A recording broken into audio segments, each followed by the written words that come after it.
안녕하십니까. HR리스트 김피입니다. 안녕하십니까. 김피입니다. 여러분들 시간 나실 때 어떻게 보내세요? 그 HR리 담당자 입장에서 저는 뭐 그런 습관 하나 갖고 있는데요. 멍 때리기 시간을 좀 갖는 게 필요한 것 같아요. 이 시간을 좀 활용하실 때 저 같은 경우는 그냥 평소 보고 싶은 거, 그러니까 아무 생각 없이 뭔가 그 시간을 소일할 수 있는 거리 찾는데, 주로 저 같은 영화를 보거나 음악을 듣거나 또 예능 프로그램, 그러니까 저는 주로 직장인들 나오는 그런 예능 프로그램 많이 봅니다. 최근에 지난 그 4월 10일 날 JTBC 예능 프로그램 최강야구 시즌2가 시작됐어요. 작년에 했던 건데, 저는 개인적으로 김성근 감독을 좀 좋아합니다. 왜냐면 김성근 감독이 만든 야구팀은 정말 야구를 좋아하는 사람들이 모이는 것 같아요. 그래서 최고의 성적은 어떨지 모르지만 그 시즌을 해 나가는 과정 하나하나 게임을 보면은 상당히 그 몰입이 되게 되더라고요. 그리고 또 응원을 하게 되고요. 그래서 최근에 그 최강 야구 팀이 이제 그 과거에 이승엽 감독이 있을 때와 김성근 감독이 취임하고 나서 좀 변화가 있었어요.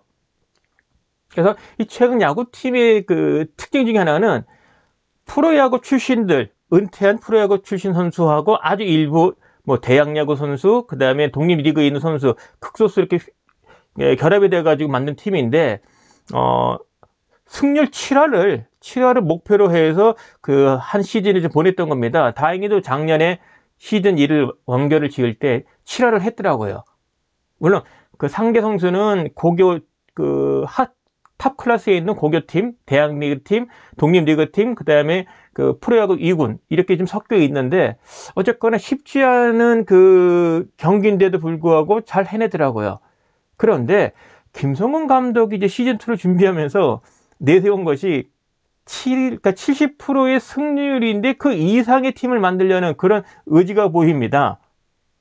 그러니까 어찌 보면 지금까지 잘했는데 그 이상의 팀을 만들어내려는 거예요. 근데 저는 개인적으로 그게 가능하다고 믿는 사람 중에 한 사람입니다. 그게 김성근 감독표의 야구가 아닌가 생각이 들어요. 물론 김성근 감독에 대한 호불이 갈릴 수가 있고 이 최강야구TV 만든 승률 70%에 대해서 뭐 호의적일 수도 있고 또는 뭐 그렇게 이해하지 않으실 분도 있는데 일단 제 주관적 입장에 보면은 쉽지 않은 목표를 그래도 해냈다. 그리고 김성원 감독은 그 이상의 목표를 달성하려는데 충분한 능력을 갖고 있는 감독이다. 관심사는 이거죠. 그럼 과연 어떻게 이거를 만들어낼까? 일단 제가 먼저 블로그에 이 관련된 글을 좀 올려놨어요. 김성원 감독이 이제 지금도 고성가인데 그 이상의 고성가 야구팀을 만드는 방법을 시즌2 첫 번째 그 시간, 지난 4월 12일 날 풀어보니까 얼추 나오더라고요. 그래서 그 2시간여 방송 분량인데, 여러분도 꼭 시청 한번 해주시면 어떤가 싶습니다. 이게 HR 또는 HRD 분야의 종사자라면, 재직자라면은 힌트가 많아요. 인사 관점에서, 그 다음에 HRD 관점에서 큰 메시지가 있습니다. 몇 가지를 정리를 하면은요, 승률 70%인 고성가 팀인데, 그 이상의 고성가를 내는 팀으로 변화시키는 김성국 감독의 리더십이 보이더라고요. 이 리더라는 게 그 10대를 목표 달성하기 위해서 이렇게 리더십을 발휘하는구나. 이런 게 이제 하나 엿보입니다. 그 짧은 시간이지만 자세히 보시면 시사점이 많아요. 그리고 김성 감독 보면은 이게 허언이 아니에요. 말로만 높은 성과를 내겠다 이게 아니라 그걸 달성하기 위한 구체적인 방법들을 하더라고요. 그래서 꼼꼼한 스토브 리그라 그러죠. 시즌 시작하기 전에 그 준비 기간 동안에 그 팀 빌딩뿐만 아니라 개인들의 어떤 그 맞춤형으로 그 역량 개발시키는 그런 훈련 기간이 있는데 그 훈련 기간에 대한 철저한 플랜을 짰더라고요. 개인별 그 다음에 맞춤형 그 팀 훈련 이런 관점에서 다 준비를 했고요. 또 보니까 자신이 그 원하는 쪽으로 팀을 만들기 위해서는 스텝이 필요하지 않습니까? 그 스텝을 뽑았어요. 그러니까 수십 년 동안 같이 고락을 했던 코치를 이제 영입을 한 겁니다. 나이가 63세더라고요. 어쨌거나 호흡이 맞는 스텝을 채용을 했다. 그리고 이제 이 과정에 작년 시즌 1이 있었으니 그 시즌 1 동안의 어떤 객관적인 평가 자료를 통해서 각 개인들에 대한 평가를 내렸고 그걸 토대로 해서 시즌2에 대한 그 재계약 여부, 그 다음에 연봉 책정 부분을 이 제작팀하고 그 여기 선수단의 선수하고 연봉 협상하는 게 보이더라고요. 근데 자세히 보니까 야, 객관적인 평가를 위해서 필요한 게 뭔지, 그걸 갖고서 그 보상 부분을 어떻게 하면 좋을지, 그 보상 부분이 좀 갈리겠죠.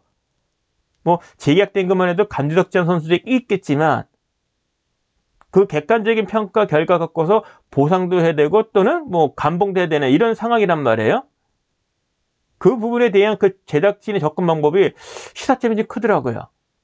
그래 저는 이제 그 김성근 감독의 최고의 팀으로 만들기 위한 노력이 허언이 아니라는 부분은 개인별 객관화되어 있는 데이터를 통해서 약점 부분이 뭔지, 그리고 팀 차원에서 보완책이 뭔지, 이 부분을 정확하게 발견하고 그거를 보완하는 아주 세밀한 계획을 수립을 해서 실제 훈련을 시킨다는 겁니다. 근데 그 훈련이 말 그대로 거의 뭐 초죽음 상태, 영상 열어보시면 느끼겠지만, 혹시 여러분 그거 아십니까? 예전에 정근우 선수가 하나 이것을 그 시즌일 그 선수일 때 해외 전지 갔을 때 녹초가 돼. 그래서 이제 그 그라운드에 누워 있는 그런 모습이 사실은 재현이 돼요. 그래서 훈련 계획도 있고 거기에 맞는 훈련을 실제 시키더라. 근데 선수 보강이 필요해서 새로운 선수를 이제 보강을 해야 되는데 이 선발 과정이 제가 뭐 야구 선수가 아니니까 전혀 문외한 입장에서 봤을 때는 선수들이 직접 선발에 개입을 합니다. 그러니까 주관적인 개입이 아니라 채용하는 과정에 주체로서 들어간다는 거죠. 그러니까 선수 입장을 가장 잘 아는 사람이 사실 기존 선수 아니겠어요? 그래서 객관적인, 근데 선수 입장에서 뭔가 그 각 개인들의 참가자의 개개인에 대한 강약점을 쉽게 객관적으로 발견할 수 있더라고요. 그런 과정들이 보이는데 역시 고성과 팀이 되려면 선발하는 과정에 있어서도 뭔가 객관적이고 과학적이고 뭔가 그 뭐랄까요, 선수 고유의 그런 그 선수 입장에서 같이 팀을 할 수 있는 그런 새로운 선수를 선발하는 것이 맞고, 그런 관점에서 기존 선수를 채용 과정에 참여시키는 과정들이 좀 돋보였습니다. 저는 이 부분은 채용 부분에 있어서 이제 시사점이 크다고 봐요. 뭐 기존에 우리 인사위에서 채용을 할 때도 뭐 기존 그러니까 채용하려는 부서의 부서장 또는 실무자 입장에서 면접도 있긴 있습니다. 그 같은 것은 제가 지금 글로 정리를 좀 했는데요. 저 개인적으로는 뭐 김성 감독을 좋아하는 거는 사실이고요. 또 그런 측면에서 김성 감독이 야구팀을 맡았을 때 팀은 철저하게 아주 골수 팬처럼 응원을 했었습니다. SK 재직할 때는 당연히 SK, 그 당시 이제 김성근 감독이 감독이었단 말이에요. 와이번즈 응원했었고요. 그래 퇴사 후에는 김성근 감독이 나중에 하나 이글스 감독이 됐었죠. 그래서 김성근 감독이 취임하고부터 퇴임할 때까지는 저는 이글스를 응원했었고요. 근데 이제 작년 연말에 이제 요 예능 프로그램 여길 감독을 맡게 되더라고요. 당연히 보게 되고 응원하게 되고요. 그래서 그 10일 날 방송했던 이 팀을 리빌딩하고 새로운 시즌을 준비하는, 그리고 목표를 설정하고 그 목표에 대한 구체적인 방안을 수립하고 그거를 구체적인 실행들 훈련시키고 그다음에 새로운 보안 차원에서 새로운 선수들을 선발하는 과정 등이 실제 고성과 조직을 만들기 위한 단계 구체적인 실천으로 보이더라고요. 이거 혼자 보기 아깝더라고요. 그래서 여러분에게 불이 나게 정리해서 공유를 하는 겁니다. 한번 여러분들 꼭 시청을 해주시면 어떨까 싶습니다. 특히 HR과 HL의 담당자는 필수. 그리고 부서의 리더시라면은 요 4월 10일 방송 분량 꼭 좀 한번 추천드리고요. 유튜브에 올라와 있습니다. 그건 제가 링크를 별도 걸어 놓을게요. 그래서 뭐 야구를 좋아하시는 분은 야구 보는 재미도 있고, 그리고 HR 담당자나 그 리더 입장이라면 하시는 일에 도움이 된다고 생각이 듭니다. 그 관련 기사도 언론에 좀 나와 있었고요. 제가 이걸 관련해서 좀 정리한 자료가 있습니다. 정리한 자료를 보면서 좀 말씀을 좀 드리죠.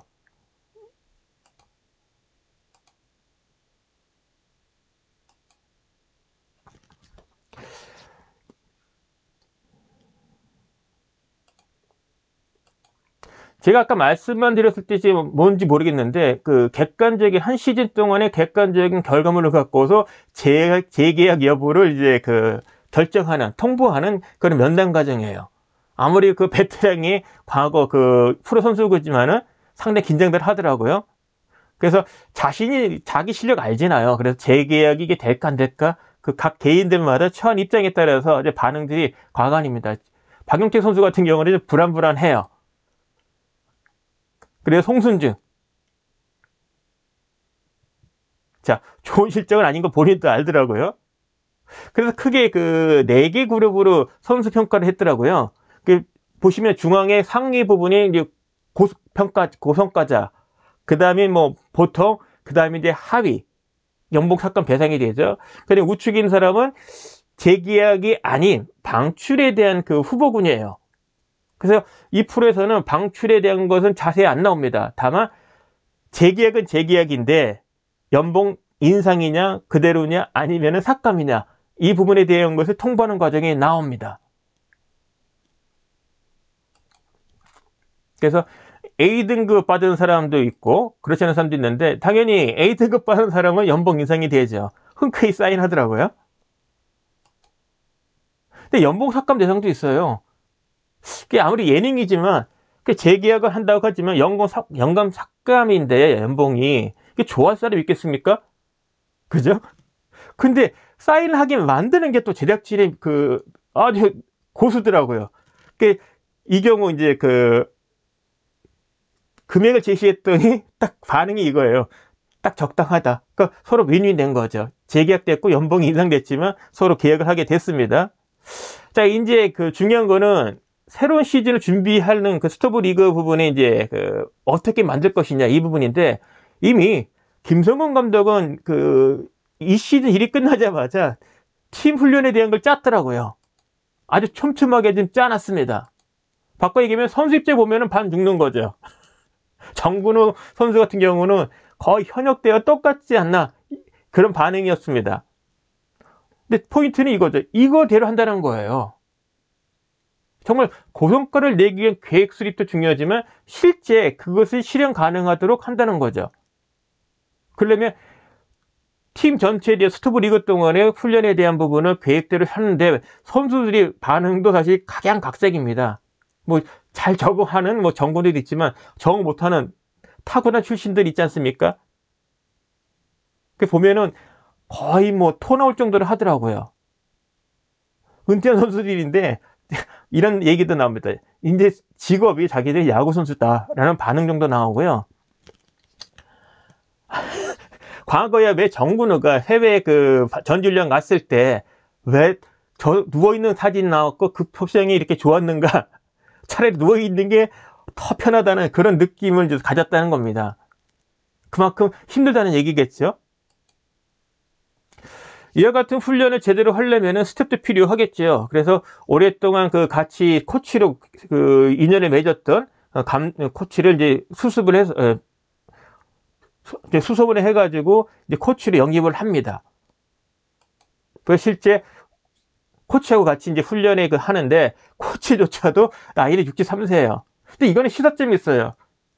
리더 입장에선 내가 정한 목표 달성을 위해서라면 그 스텝, 정말 핵심적인 그 인력이 필요한데, 인원이 필요한데, 보좌할 수 있는, 거기에는 자기의 가장 궁합이 맞는 사람을 선택하는 것이 저는 바람직하다고 봐요. 여기에는 나이가 제약 요건은 아니라는 거죠. 저는 그런 점에서는 시사점이 있다고 봐요. 그러니까 리더 입장에서는 호흡이 잘 맞는 스텝이 필요하다. 보좌진이 필요하다. 이런데 저는 방점을 좀 두고 싶습니다. 확실히 훈련조차도 수월하게 이루어지더라고요. 감독하고 코치가 좌우로 공을 나눠주는 거예요. 그러면 저기 박용택 선수 얘기인데 스윙 연습하는 거죠. 한 900개까지 하더라고요. 근데 저건 중요한 건 선수가 900개 그 배팅하는 것도 중요하지만 누군가가 보조해줘야 되잖아요. 그래 감독과 코치가 해준다는 거죠. 그걸 해내는 코치 감독도 대단한 것 같아요. 또 다른 선수입니다. 저기 카터가 보이죠? 저기 카터로 한 3박스인가? 한 900개를 지금 던지는 훈련을 한 겁니다. 6박스네요. 900개를 치게 만든 거예요. 저는 이 정도 훈련이었으면은 시즌2의 경기력이 크게 좋아지지 않을까라고 생각이 듭니다. 물론 시즌 2의 두 번째 에피소드에 대한 예고가 약간 나왔는데, 작년과 전혀 다른 팀으로 바뀌었다는 평들이 나와요. 아주 기대가 됩니다. 참고로 저는 지금 최강 야구로 홍보물 만든 건 아닙니다. 최강 야구를 보다 보니 이거 시사점이 큰 게 있네, 그런 취지에서 여러분에게 안내해 드리는 거고, 최강 야구를 보시든 안 보시는 건 여러분의 몫이에요. 다만 제가 지금 말씀드린 이 에피소드는 유튜브에 클립이 올라와 있으니 저의 이야기를 듣고 볼만하다 싶으면은 유튜브 가셔서 여러분 시청하시면 되고, 제가 유튜브는 제 영상 밑에 하단에다가 링크를 걸어 놓을게요. 새로운 선수를 이제 선발을 해야 되는데, 기존 선수들이 이제 참가를 합니다. 평가자로. 물론 제작진의 스텝이 있어요. 만든 자료들이 있고, 다만 평가자 입장에서 실제 필드에서 같이 새로운 선수 선발에 참여한다는 거죠. 이와 같은 평가표 이런 거는 제작진이 만든 거고요. 그래서 왜 이런 과정을 할까 싶었는데, 확실히 새로운 선수의 가진 능력들은 선수만이 가장 잘 알 수 있다는 전제예요.